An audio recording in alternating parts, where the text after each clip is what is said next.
와 환경, 뭐 식물체와 환경 이렇게만 있는 게 아니라 또 유기체와 유기체 간의 상호작용도 있고 뭐 그런 부분과 관련돼서 3부에서 더 다른 유기체와의 관계, 또 복합 요인으로서의 상호작용, 그 다음에 이제 식물만 얘기하는 게 아니라 종속 영양 유기체와 관련돼서도 이렇게 같이 상호작용이 어떻게 되는가와 관련돼서 3부에서 조금 더 이제 다루려고 하는 그런 분야라고 생각하시면 됩니다. 그래서 그 중에 그래서 3부가 이렇게 3장으로 되어 있는데 제가 생물적 요인을 했는데 요 3부를 좀 이해를 해야지 4부에서 나오는 더 복잡한 이야기들을 기초가 되는 거기 때문에 11장이 생물적 요인입니다. 그래서 유기체가 서로에게 가지는 효과 요거를 상호작용이라고 보고 있는데 근데 이제 그 두 가지 측면에서 여기서는 얘기를 하고 있어요. 첫 번째는 그냥 유기체가 서로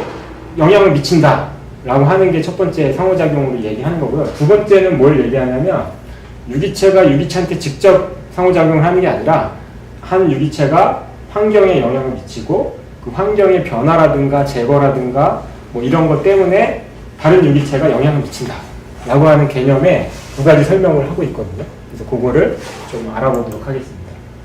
첫 번째는 유기체와 유기체의 관계에서 바라보는 상호작용을 이야기하고 있어요. 그래서 여기 이제 뭐 이렇게 되어 있어요. 마이너스, 플러스, 그 다음에 제로. 그래서 제로는 서로 상호작용 하더라도 서로 누군가에게 좋거나 나쁘지 않는 상태를 얘기하는 거고요. 플러스가 된다고 하는 거는 상호작용함으로 인해서 이득을 보는 거. 마이너스는 상호작용하면서 이렇게 손실을 보는 거를 얘기를 이제 하고 있습니다. 그래서 여기 보면 이 표에서 다 이야기를 하고 있거든요. 두 종 간의 상호작용 유형을 이야기하는 건데 A랑 B가 서로 상호작용을 하는 건데 이제 여기서 이제 이야기하는 거는 이런 다양한 이야기들을 합니다. 첫 번째는 상호작용을 하더라도 서로 영향을 안 미치는 거가 있고요. 그다음 두 번째 경쟁은 뭐냐면 상호작용을 하면서 서로 마이너스가 되는 거예요. 이 상호작용을 안 했을 때는 서로 0,0인데 상호작용을 하면 서로 마이너스가 돼요. 이게 이제 경쟁이라고 하는 거죠. 그 다음에 상리공생은 서로 상호작용을 안 하면 손해인 거예요. 서로 만나서 상호작용을 하면 서로가 플러스가 되는 거를 이제 상리공생이다 라고 하는 거고, 그 다음에 원시협동은 이거랑 약간 비슷하긴 한데 상호작용을 그러니까 상리공생은 서로 안 만나면 손해가 되는데 원시공생은 뭐 안 만나도 손해가 되는 건 아니에요. 근데 만나면 이득이 되는 그런 것들을 얘기하는 거고요. 편리공생은 이제 한쪽한테만 좋은 거. 이건 이제 뭐 갉아먹거나 이런 거죠. 좀 이따가 자세하게 나오는데 A는 무조건적으로 공생을 하는 게 낫다. 예를 들면 애벌레가 이렇게 갉아먹잖아요. 근데 애벌레가 여기 갉아먹지 못하면 애벌레는 손해잖아요. 근데 들어가서 갉아먹으면 이득이 되죠. 근데 이제 이게 무조건 이 숙주가 무조건 마이너스가 되는 거는 아니라고도 얘기를 하거든요. 이거는 좀 이따가 다시 얘기를 할게요. 그리고 편해공생이라고 하는 거는 상호작용을 하면 한쪽이 마이너스가 되는 거예요. 그렇고요. 그 다음에 기생을 하는 거는 이제 기생은 뭔지 아시죠? 숙주에 달라붙어 갖고 그럼 이제 기생을 하는 쪽에서는 플러스가 되는데 숙주는 마이너스가 되는 거죠. 그래서 그런 상호작용이 있고요. 포식도 비슷한 거죠. 직접적으로 이제 갉아먹는 행위를 하는 거니까. 그래서 경쟁은 주로 어떤 상황에서 발생을 하냐면 우리가 근데 텃밭에서나 아니면 농업 환경에서 가장 많이 볼 수 있는 거는 사실은 이 경쟁이에요. 경쟁은 뭐냐면 질소경합 같은 거죠. 작물을 심어 놓으면 이 작물도 거름을 필요로 하고 이 작물도 거름을 필요로 하는데 가깝게 심어 놓으면 서로가 경쟁을 하면서 서로 빼앗아 먹으려고 하는 거잖아요. 그러니까 멀리 심으면 이제 경쟁이 안 일어나는데 가까이 심으면 경쟁이 일어나는 거죠. 그래서 그런 그리고 질소만 얘기했는데 이제 햇빛도 마찬가지죠. 햇빛 경쟁도 하고 이런 것들. 우리 경합이라고 하는 표현을 많이 쓰는데 어쨌든 그렇습니다. 그리고 상리공생 같은 경우에는 여기 이제 안 만나면 마이너스인데 만나면 플러스, 서로 플러스가 되는 게 있잖아요. 그게 이제 대표적으로 뿌리옥 박테리아랑 콩가작물들. 서로 안 만나면 서로 손해입니다. 만나면 서로 이득이 돼요. 그래서 이거를 상리공생이라고 하고요. 원시협동은 아까 얘기했듯이 안 만나도 되는데 만나면 서로 좋다라고 하는 거는 대표적으로 수분을 하는 곤충과 수분꽃. 예를 들면 벌이 와갖고 옮겨서 가면 좋은 거잖아요. 근데 굳이 벌이 안 와도 다른 곤충들도 올 수 있기 때문에 서로 이렇게 의존 관계는 크게 의존 관계는 아니라고 하는 거죠. 그래서 이게 이제 원시 협동이고요. 그다음에 편리공생은 예를 들면 이런 거예요. 카카오 식물이 그늘이 있으면 더 잘 자란대요.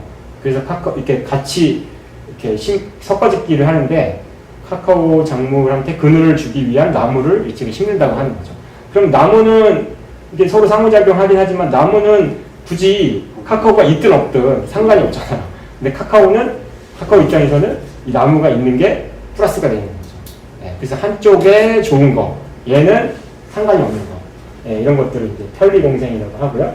그다음에 편해공생은 이따가 계속 나올 건데 타감작용이 이제 그런 겁니다. 그래서 어떤 타감 물질을 내는 식물이 있으면 다른 애들이 피해를 보잖아요. 그럼 얘는 상관이 없고. 그래서 이제 그런 게 이제 편해공생이라고 하는 거고요. 기생작용하는 거는 예를 들면 뭐 기생충 같은 것들이죠. 그렇죠? 기생충 그런 건데 기생충은 숙주가 죽으면 안 되잖아요.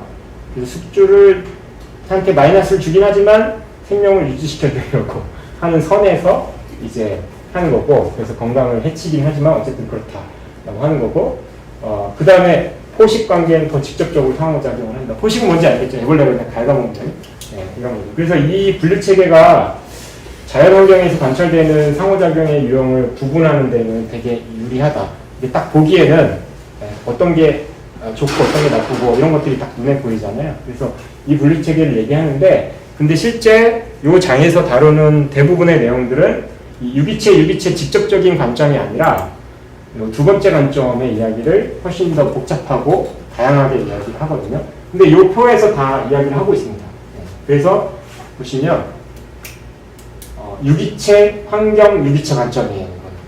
아까는 유기체 간에 서로 어떻게 이렇게 상호작용하느냐를 이야기하는 건데, 이 관점은 뭐냐면 여기 보시면 유기체가 서로에게 미치는 영향을 내게 하는 환경에 초점을 맞춘다. 그래서 이 지식은 상호작용을 조정하거나 이용하기에 좋은 자료를 전달한다. 이렇게 얘기했는데, 이건 뭐냐면요. 유기체가 있고 유기체가 있는데 직접적으로 영향을 미치는 게 아니라 얘가 주변의 환경을 바꿔서 간섭을 일으켜서 얘한테 영향을 미치는 거다라고 생각하시면 돼요. 그 관점으로 이제 상호작용을 이해해야 된다라고 하는 건데, 그걸 뭐라고 그러냐면 간섭이라고 표현하거든요. 그래서 환경의 변경을 만들어 내서 환경이 변하니까 다른 유기체가 영향을 받는 거죠. 그렇죠? 무슨 관점인지 아시겠죠? 그래서 그거를 간섭이라고 하는데, 그 간섭에는 민생 간섭에는 두 가지가 있는데, 첫 번째는 제거 간섭이 있고요. 두 번째는 추가 간섭이 있어요. 그 제거 간섭은 뭐냐면 얘가 어떤 거를 제거하는 거죠. 그래서 얘한테 영향을 미치는 거죠. 그 대표적인 게 뭐냐면 경쟁이에요. 경쟁. 아까 말했던 경쟁이 똑같이 있었잖아요. 경쟁은 뭐냐면 질소 함량은 똑같은데 얘가 질소를 먹어버리면 얘 입장에서는 질소가 부족하게 되는 거잖아요. 그래서 그게 이제 제거 간섭이라고 보시면 됩니다. 부족한 자원, 빛이나 질소나 물을 떼앗아 가는 건데, 이 관점은 뭐냐면 사실 우리가 생각할 때는 경쟁을 할 때 작물 심을 때 공간적인 입장으로 생각을 하잖아요. 여기다 심고 너무 가깝게 심으면 공간이 부족해서 서로 경쟁을 한다 이렇게 생각을 하는데, 이 관점에서는 뭘 얘기하는 거냐면 공간이 문제가 아니라 공간이 가지고 있는 자원에 대한 경쟁이라고 하는 거예요.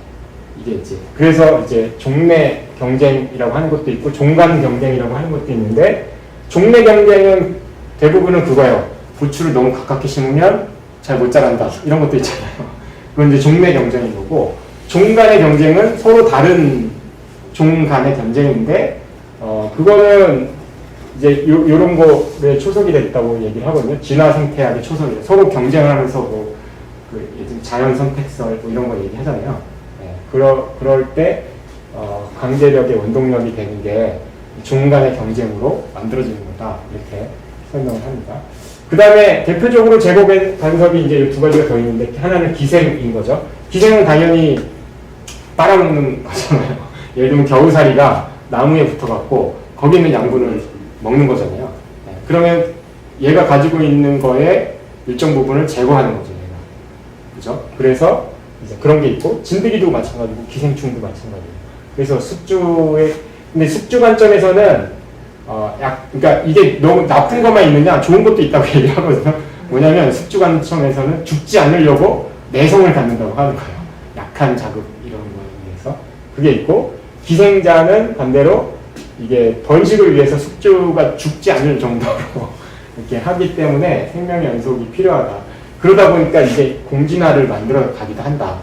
라고 하는 얘기를 합니다. 그리고 초식은 이제 1차 소비자가 그렇죠? 생산자를 이렇게 먹는 거라고 생각하시면 됩니다. 그래서 식물의 조직을 제거하게 된다라고 하는 거고 바이오매스나 양분을 제거하게 되고 그다음에 여기서 영향을 미치는 건 이제 광합성 표면적이 제거가 된다고 하는 거예요. 네, 먹게 되면 벌레가 뜯어먹게 되면 광합성 할 수 있는 면적이 줄어들게 돼서 그게 제거가 돼서 광합성 양이 줄어들게 된다고 하는 거고요. 토양 투입제를 제거하게 된다고 하는 거는 어쨌든 식물이 자라갖고 바이오매스가 많아지게 되면 이게 죽으면 다시 토양으로 돌아가서 토양 유기물로 들어가고 투입되게 되잖아요. 근데 이걸 먹어버리면 양이 줄니까 토양 투입제가 줄어들게 된다 이런 거고요. 농산물 판매 가치 감소는 당연한 거고. 그래서 그런 건데 근데 초식이 이것도 나쁜 점만 이야기를 하는 건데 그렇지만 또 않다라고 하는 걸 얘기하면서 이제 방목을 할 때 윤한 방목을 잘 하면 오히려 과도한 바이오매스를 이렇게 아까 불이나 마찬가지일 것 같아요. 제거를 해줘서 오히려 더 활성화되는 이런 역할도 하는 게 목초 체계를 촉진시켜주는 역할도 하게 되고 그게 이제 과도한 바이오매스를 제거하고 에너지의 흐름을 좀 바꾸기도 하고 그다음에 양분의 순환을 해주는 이런 역할도 해줄 수가 있다라고 하는 이야기도 하고 있습니다. 그 다음에 제거 간섭은 이런 거고요. 그래서 뭔가 환경에서 뭔가를 제거해갖고 영향을 미치는 거라고 보시면 되고 추가 간섭은 뭐냐면 뭔가를 추가하는 거죠. 네, 그렇게 보면 이제 착생이라고 하는 게 있는데 이거 잘 모르겠더라고 착생은. 근데 어쨌거나 두 유기체가 하나는 서식지고 서식지 역할을 하고 하나는 붙어갖고 착생하는 거를 이야기하나 봐요. 근데 이제 기생하고는 다르게 얘한테 있는 거를 뺏어 먹지는 않는데요. 그냥 여기 달라붙어 있을 뿐이지. 그걸 착생이라고 하는데 두 가지를 얘기했는데 어쨌든 네 그래서 착생 식물이 있고 잎에 붙어 있는 거는 엽상 식물이라고 하는 종류가 있는데 요거는 이제 편리공생이라고 하는 거죠. 그러니까 뭐 얘한테는 얘는 가만히 있는 거고 영향을 안 미치는 거고 얘는 좋은 거죠. 네. 근데 어쨌거나 근데 이런 거를 얘기한대요. 양치류, 이끼류, 지유류, 조류. 또 바닐라도 그런 역할을 착생식물이라고 얘기를 하더라고요.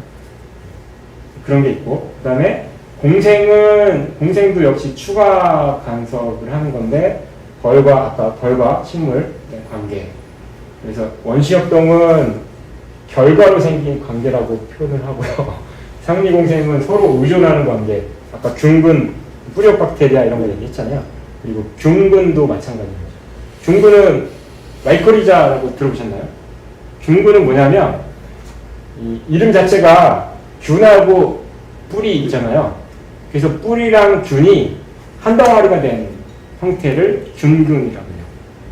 또는 근균이라고 하는데 근균근이라고 하는데 어쨌든 그런 형태입니다. 그래서 서로 이렇게 붙어갖고 상리공생을 하는 거다라고 보시면 됩니다.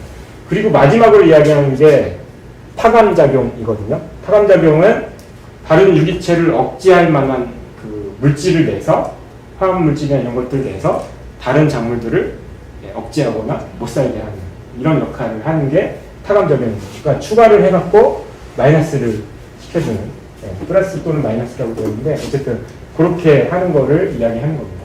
그리고 이제 이게 전체적으로 보면 대칭 관계가 있고 비대칭 관계가 있다고도 얘기를 하거든요. 상호작용할 때 서로 좋아지거나 서로 나빠지거나 이럴 수도 있는데 한쪽만 나빠지거나 한쪽만 좋아지거나 이런 관계도 있어서 그런 것들을 잘 안 보이시죠? 칼라를 넣었는데 경쟁이나 상리공생이나 원시협동 같은 경우에 대칭 관계 서로가 서로 영향을 미치는 나머지는 비대칭이죠. 하나는 플러스 하나는 마이너스 하나는 플러스 하나는 마이너스 이런 비대칭 관계로 상호작용을 하는 거다라고 보시면 됩니다. 그래서 여기서 뭘 얻을 거냐라고 하면 생각을 하면 이런 관계를 잘 알았을 때 돌려짓기나 사이짓기 이런 것들을 제대로 할 수 있다라고 하는 것들을 능력을 개발해야 된다라고 하는 이야기를 이제 하고 있고요. 그리고 마지막은 아닌데 어쨌든 그것 중에 농업 생태계에서 조금 더 자세하게 봐야 될 거는 타감작용과 관련돼서 이야기를 많이 하거든요. 그래서 타감작용이 환경을 어떻게 변경시키는가와 관련된 연구와 관련해서 얘기를 많이 하는데, 예를 들면 이제 이런 거예요. 경쟁의 상호작용 같은 경우에는 이제 작물의 배치라든가 밀도의 문제로 바라볼 수 있는데, 타감작용 같은 경우에는 약간 색다른 접근이라고 하는 거죠. 네. 그래서 작물을 선택하거나 잡초를 관리한다거나 작물을 돌려짓기 한다거나 덮개 작물을 활용하는 데 있어서 사이짓기 설계에 되게 중요한 역할을 한다라고 하는 이야기를 합니다. 그래서 타감작용 연구를 이제 한 거를 설명을 하는 건데, 타감작용이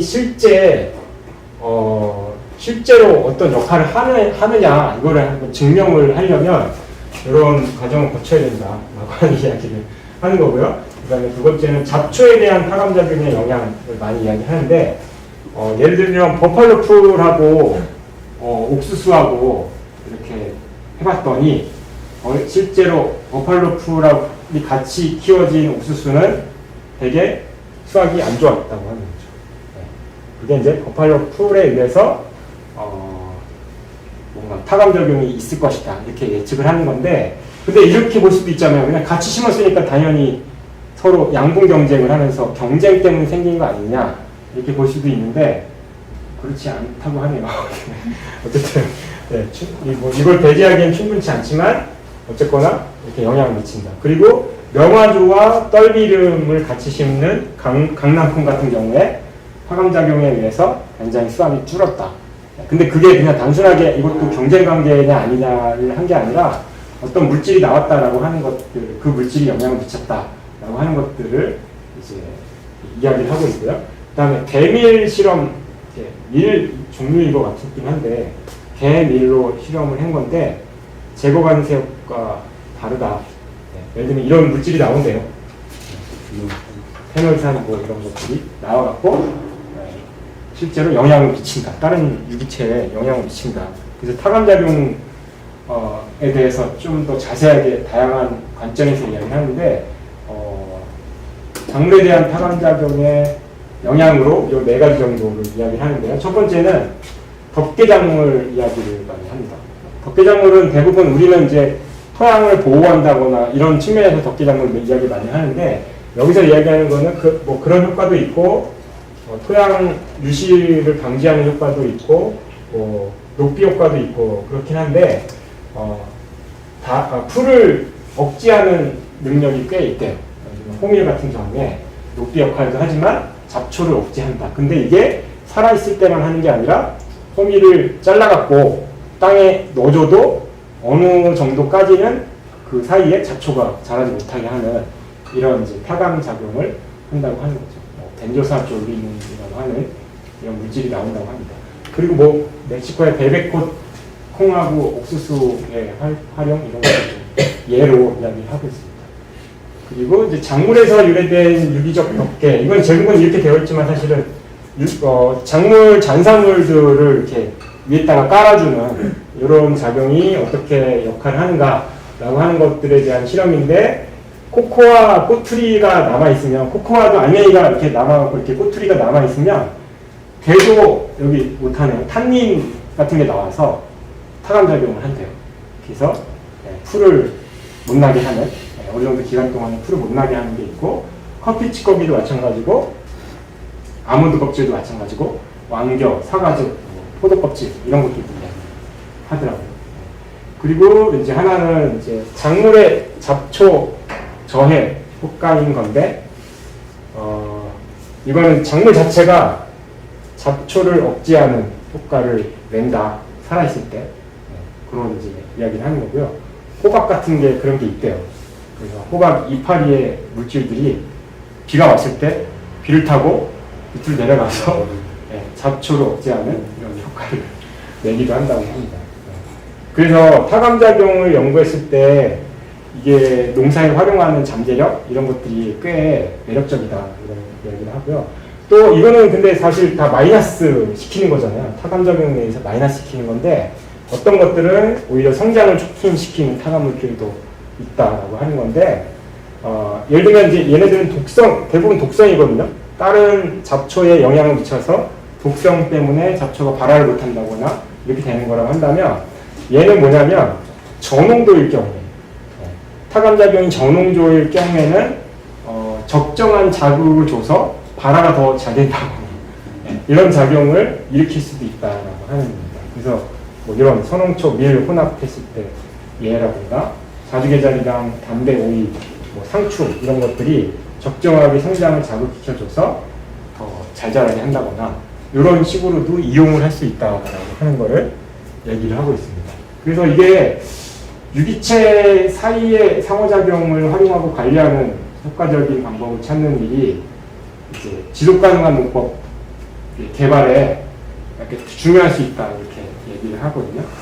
그리고 그게 지금 이제 3부에서 요 11장에서 다룬 내용들이 4부에서 좀 자세하게 탐구할 수 있다 이런 얘기를 합니다.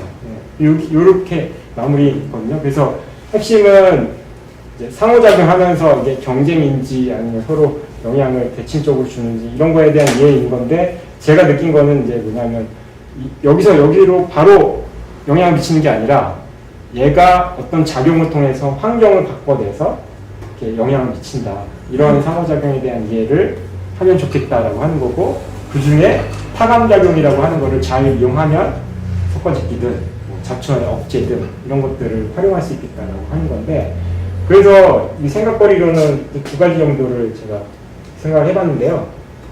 이 상호작용 메커니즘을 이해하는 데 있어서 유기체, 환경 유기체 모델이 어째서 잠재적으로 커다란 중요성이 있는가, 이런 것들을 한번 생각을 해보자라고 하는 거고요. 그 다음에 다섯 번째는 아까 경쟁을 이야기했잖아요. 그럼 우리가 농사를 지을 때 경쟁을 피하기 위한 방법이 뭐가 있을까? 이런 이야기도 한번 해보면 좋겠다고 생각했습니다. 이상입니다.